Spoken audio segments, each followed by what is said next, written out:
Okay, so in the previous video, we talked about equivalent expressions and commutative property. Today we're talking about, or in this video, we're talking about associative property.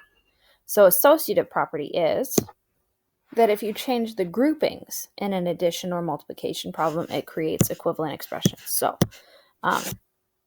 for this one, let's start with addition again. So if I do 2 plus 3 plus 5, okay. So this one says that if I move these grouping symbols, my parentheses, let's say I wanted them to be around 2 and 3 this time, I should get the same answer. So let's check it. 3 plus 5 is 8.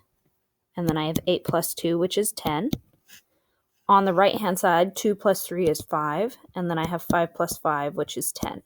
So yeah, changing the grouping symbols created equivalent expressions. Equivalent. Okay. Now, if I had variables in there, the same idea would be true. So I could do 1 plus x plus 17, okay, is the same as 1 plus x plus 17. The same idea stands because no matter what I plug in for x, as long as it's the same on the left as it is on the right, I will get equivalent expressions. Equivalent. All right, and then for multiplication, we've got the same idea. Let's say 3 times 2 times 6 is the same as, parentheses, 3 times 2 times 6. See, all I'm doing is moving the grouping symbols. The order stays the same, but the groups move, okay? So let's check it. 2 times 6 is 12, and then 12 times 3 is 36. All right, let's try the other side. 3 times 2 is 6, and then 6 times 6 is 36. So I know that these are equivalent. Equivalent.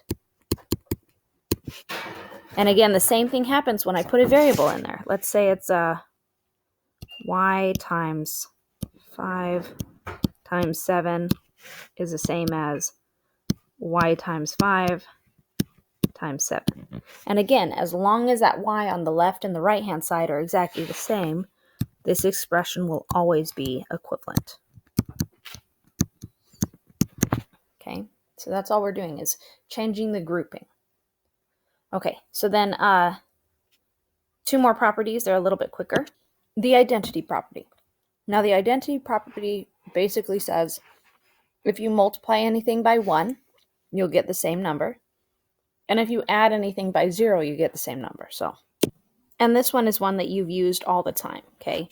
So an example for addition is if I have 15 plus 0, guess what? It's still 15.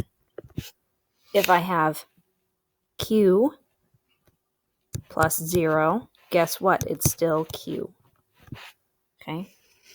And then for multiplication, because multiplying is by 1, if I had 15 times 1, then it's still 15. Then if I had z times 1, it's still z.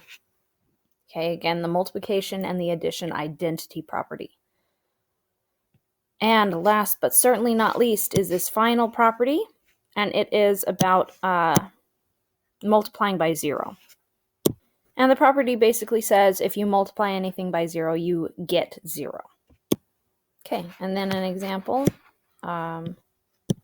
Let's say 21 times 0 equals 0, and r, the variable, times 0 equals 0. Okay, it doesn't matter what you put in there. As long as you're multiplying by 0, you get the answer of 0. Okay, so this was basically just heavy vocab. We're going to do some practice on it. Nice job, you guys.